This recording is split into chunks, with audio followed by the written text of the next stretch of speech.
Okay. Yeah. So the assessment of any echo starts with an assessment of the picture, and I could divide that into static Yep. and dynamic. Okay. Mm. Can you hear me? Yes. Okay. Now, for any of the muscular chambers, so that is the left ventricle and the right ventricle, the static is always about the chamber size and Mm. the wall thickness. Yeah. Okay. And dynamic is about the contraction. Okay. And the contraction is divided into global Mm. and segmental. Are you with me so far? Yes. Good. Same thing with the right ventricle. Okay, it is chamber size and wall thickness and global versus segmental. Then the next thing is the non-muscular chambers, and these are the atria. So you have the left atrium and the right atrium. Sorry, Mm. before that, you also have to look at a third thing in the static, which is there any intracardiac, is there any intracardiac structure present?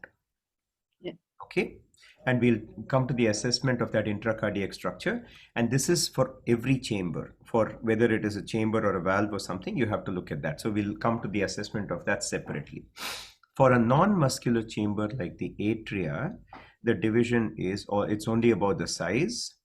Okay, there is no muscle and therefore there is no thickness, so you don't have to worry about the wall thickness for that. Okay, Yeah. and because it doesn't have any muscle, we don't really assess the contractility of that, so there is actually no dynamic component for the atria. Do you Mm. understand? Yeah. Good. Okay, so that's the same for the left and the right atrium. Then the next thing is about the valves. Okay, the static thing for the valves is valve morphology. Mm. Okay, and valve thickness.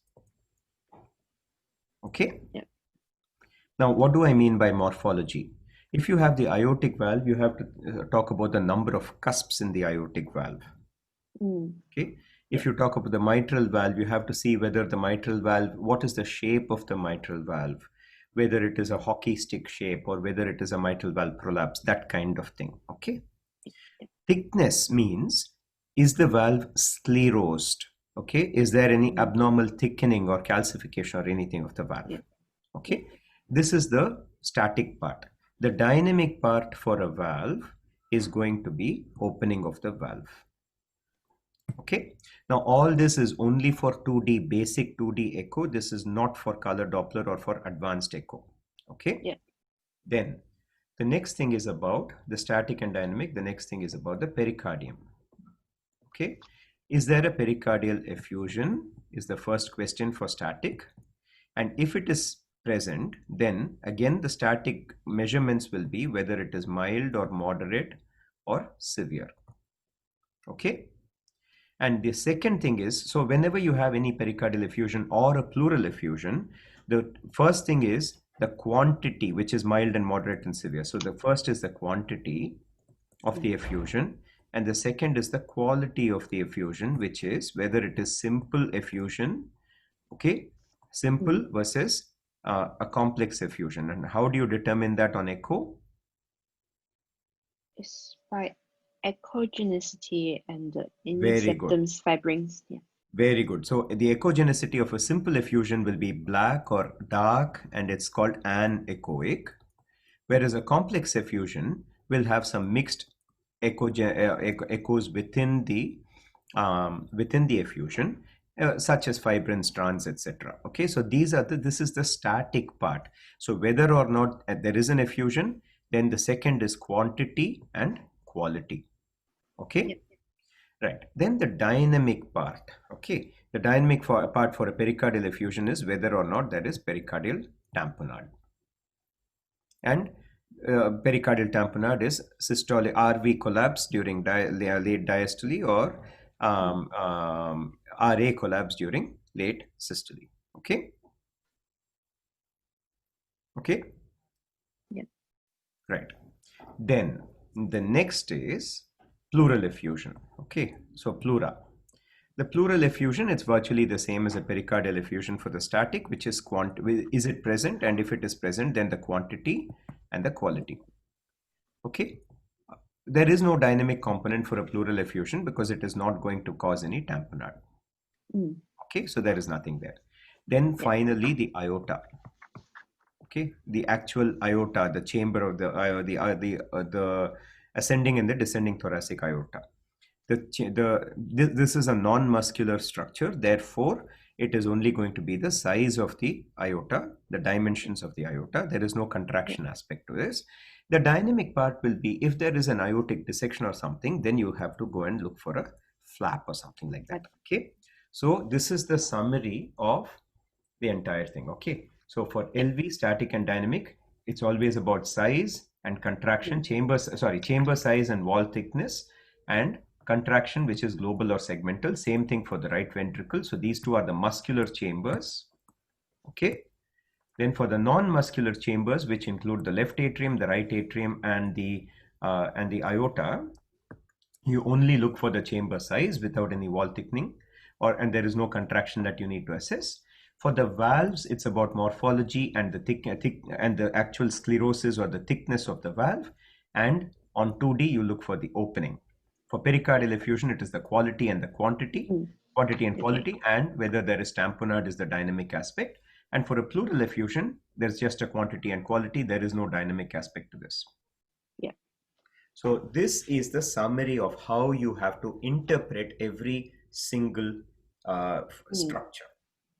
Okay, and this Okay. assessment should be done in every single view. Okay, Okay. so firstly, if you have an abnormality of a structure only in one view, Mm. okay, and in no other view, then you do not, do not take it. When you see a structure, when you see the left ventricular apex in the parasternal short axis view, and if you see, say, if something looks like a thrombus or something, then you must be able to see that in the apical 4-chamber view or the apical 2-chamber view or the 3-chamber view. Do you understand? Yeah. Okay. Now, obviously, if you are looking at the wrong place, you might not be able to find it. Okay, if you're only able to find it in one view and not in other views, you have to suspect that it could be something called an artifact. Mm. Okay, Yeah. but it could also be because you have not scanned it properly. You have, Mm. so always when you're scanning for abnormalities, always go off axis. What do I mean by off axis? For example, if you take an apical 4-chamber view, you always should aim for a nice long 4-chamber view, which is not foreshortened, and you have to try for an image like this. Mm. However, if you are looking, say, if something like an apical thrombus is present here, then the next views could be a deliberate, you could foreshorten something. Okay, you could get this kind of a view, or you could get something like an in between. So this is your left and right atrium, a left ventricle and right atrium, then you can have a little bit of the right and left ventricle, so you'll have more of it's this view is Mm. neither an apical 4-chamber nor is it an apical 2-chamber, but Yeah. your objective is not to get a perfect view. Your objective is to get this structure. Yeah. So you go off axis and you chase that structure and you get oblique views, etc. And you deliberately do that. Yeah.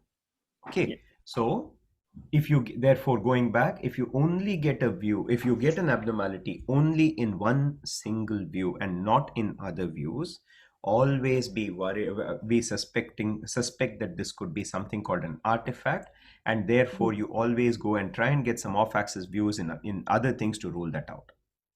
Yeah. Okay. Then the next thing, okay, um, when you have, so there are some golden rules about assessment of each of the structures. Okay, when you have, when you're assessing for valve stenosis, okay, you have to have a combination of both these findings. Okay, First, abnormal morphology of the valve plus, not or, but plus reduced opening. You understand? Yeah. Abnormal morphology plus reduced opening. If you only have reduced opening, but the valve morphology looks normal, then there are other causes for the reduced opening of the valve. If you have an abnormal morphology, but the opening is okay, it then means that the valve is thickened or sclerosed, but not stenosed. Okay. Okay? Yeah. Okay? So, and this valve may become stenosed in the next few years, but at this time, it is not yet stenosed. Okay, what do I mean by abnormal morphology? Some morphological abnormality that may contribute to stenosis of the valve. Example for that, for the aortic valve, you can have something called a bicuspid valve. Yeah. You can have a normal tricuspid valve, but it has undergone age-related degeneration. Sorry, not just age-related degeneration because of something. For example, if you have renal failure and calcium accumulation because of that, hypertensive heart disease, everything is okay, but the patient is just old. All of these will result in degeneration of the aortic valve. Okay, atherosclerotic disease and so on. For the mitral valve, you have various conditions. You can have rheumatic mitral valve disease, you can have degenerative disease, you can have mitral annular calcification. There are a number of things that can cause this. Okay. The tricuspid and pulmonary valves, for some reason, the stenosis is highly, highly, highly uncommon. It's okay. So we don't talk about that in basic echo. So it's mainly about this. Okay. Then next, the assessment of the left ventricle and the right ventricle. So let's talk of the left ventricle. Okay. As we saw before, the first thing is static. What do you look for in static? It's the size of the chamber and the thickness of the wall. Okay, size of the chamber and the thickness of the wall. Okay, and the dynamic features? It's the contractility and the relaxation. Not the relaxation. 2D echo, you cannot the relaxation is very difficult to assess on 2D echo. You need Doppler for that, and you need advanced Doppler. So I'm not teaching that in basic echo. Okay, you look for contraction, but the contraction you're looking for is global contraction and segmental contraction. Yeah. Or regional wall motion abnormalities. Okay, right. So when you do this, you have to have some so the size of the echo of the chamber must be measured at standardized locations. Okay, as an example, okay, is this person fat or thin? Fat. But if you look at the arms, okay, and the legs, they are thin. If I say the circumference of this person is so much, okay, how do you know whether I'm measuring the circumference here, here, here, here? Okay, you don't know that. Correct? Yeah. Then, if you have someone who's like this, okay, something like this, if you measure it here, they're fat. If you measure it here, they're thin. Also, if you measure it in a very oblique fashion like this, okay, your measurements are going to be different. Yeah. Okay, therefore, any measurement, measurement of size or wall thickness or anything like that, any measurement must always be done in a very standardized view. That is why if you do not have a good optimal view, you cannot measure. Okay, you can still do a few other assessments of that chamber. You can assess for contraction, but you cannot assess for chamber size or wall thickness. Okay, and where you measure, you have to go to the textbook that I sent you, and you have to read it about where you measure. Okay, but most important is when you should not measure or when you can measure, and you can only measure if you have an optimal view and you can and you have a reasonable endocardial definition. Okay, then next, contraction. Okay. Now, global contraction is relatively easy to measure if everything is either normal or globally decreased. However, when you have segments that are contracting well and there are segments that are not contracting well, the overall contraction becomes very difficult. Okay, so what do I do? Number one, you have to identify, okay, and even before that, when can you measure and when can you, sorry, when can you assess the LV contraction and when can you not assess the LV contraction? Okay, when you have a nice, I'm looking at a short axis view, parasternal short axis view at the level of the papillary muscles. Okay, when you have a view that is nice and symmetrical, then you can assess this. Yeah. Okay, however, when you have a view that is not symmetrical, okay, when you have, for example, on one side you have the papillary muscle, and on the other, when you have the papillary muscle on one side and on the other side you have the mitral valve, then it means that you're cutting it obliquely. You are not Yeah. symmetrical. If you look at, if you think of the LV like a bottle, okay, okay, or a toothpaste, full toothpaste or something. If this is the level of the papillary muscle and this is the optimal slice, and this is the level of the mitral valve, and this is the optimal slice for the mitral valve, okay, if you get a slice that is in between like this, okay, sorry, in between like this, okay, Yeah. then what happens is that you get a slice like this, which is papillary on one side and mitral valve on the other, and automatically you will find that one segment will contract better than the other. So maybe in this instance, this will look like it is contracting well, whereas this is not contracting well. And you will create, okay, you will create segmental wall motion abnormalities. Okay, so you should never assess for segmental wall motion abnormalities, or in fact you should never assess contraction when you have an oblique view. Yeah. So when you have oblique views, it means that you cannot measure, you cannot do the static measurements. Okay, the static part you cannot do, nor can you assess the dynamic. You cannot do either of these. Therefore, Yeah. when you have oblique views, it means that you're not going to be able to interpret those oblique views. Do you understand? Yeah. Okay, 1 minute.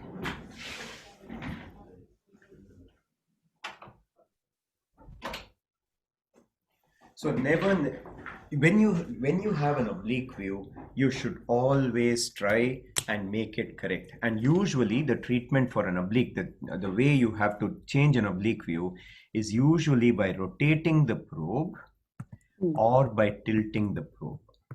Yeah. Okay, and the recognition of an oblique view therefore becomes extremely important. Okay, and that's why I want you to always define what an optimal parasternal long axis, optimal parasternal short axis, all of these things. So an optimal parasternal long axis has the right ventricle must either be a circle or an oval, which is horizontal, and everything inside must be nice and parallel. Okay, you have to have the aortic valve, the mitral valve, okay, and the walls of the LV, anterior aortic wall, posterior aortic wall, posterior LA, anterior, this interventricular septum and the inferolateral wall, all of them must be nice and parallel. You Yeah. should not be able to see the apex. Okay, if you're able to see the apex contracting well, it means that you are not catching the heart in its long axis. If this is the heart, you want this slice. If you're having an oblique slice like this, then it means that you will catch a little bit of the apex. Also, you will find that one of the walls will you will not be able to assess. You will have the aortic valve here, but you will not be able to see the posterior. You will not have the posterior aortic wall. Yeah. Okay, so that's how you recognize an oblique view for the parasternal long axis. For the parasternal short axis, the recognition of an oblique view is by the shape of the structures. It must be perfectly round, okay, and the symmetry of the structures within the heart. So the papillary muscles must be nice and symmetrical, or the mitral valve must be nice and symmetrical. If you have a situation where you have mitral valve is like this, it means this is oblique. And usually what happens is the LV is also going to be a little bit oblique, oval. Okay. All right. When you have a really, really oblique view will be when you have a mitral valve on one side and the papillary muscle on the other. Or sometimes you can have a combination of the aortic wall annulus like this and the mitral valve annulus like this without seeing either of the valves. Okay. And that means that you have actually your plane, your short axis is at this level. Okay. Ideally for the short axis, for the aortic valve level, you have to be at this level. You have at the mitral valve level, you have to be at the mitral valve tips. You have to, then for the papillary muscle, you'll be somewhere here. And for the apex, you'll be somewhere here. Okay. If you, on the other hand, if you end up getting an oblique view like this, it means that you're catching a little bit of the aortic valve and a little bit of the annulus of the mitral valve. Similarly, this one here will be catching a little bit of the the mitral valve and a little bit of the papillary muscle. So what you do therefore is you have to, and that so if this is the good parasternal long axis, you want these three short axis views. Okay, aortic valve level, mitral valve level, papillary muscle level, and apex level. Okay, if you get oblique views, then you will have, you could have anything like this. Okay, any of these things can happen, and therefore the treatment of this is to rotate the probe. In this instance it will be counterclockwise, and similarly if you have oblique views like this, then the treatment will be the correction will be to rotate the probe clockwise. Okay, and if you don't know what to do, just rotate it one way, and if it worsens, then you have to do it the other way, and if it gets better, you continue rotating till it becomes symmetrical. Okay, are you with me so far? Yes. Okay.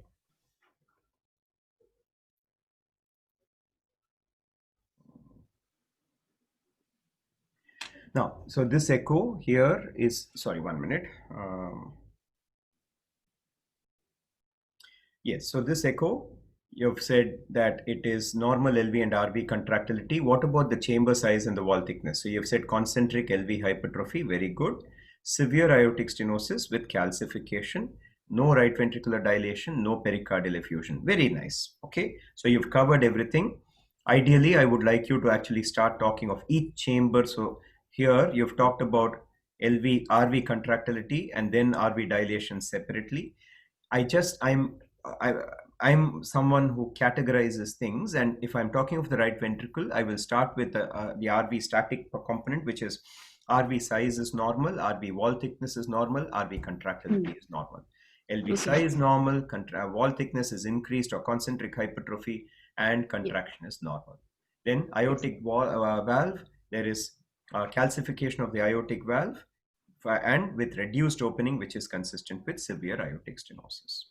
Okay, so and this is for every part of what I do. Even if I do a clinical assessment, I try and categorize things. You know, cardiovascularly, this patient has signs of shock or this or that. Okay, so I'm not saying you're wrong. You've actually got every single finding, but I'd just like you to classify it a little bit. Okay, perfect. Okay. Next. Okay. What about this? So you have said that 1 minute.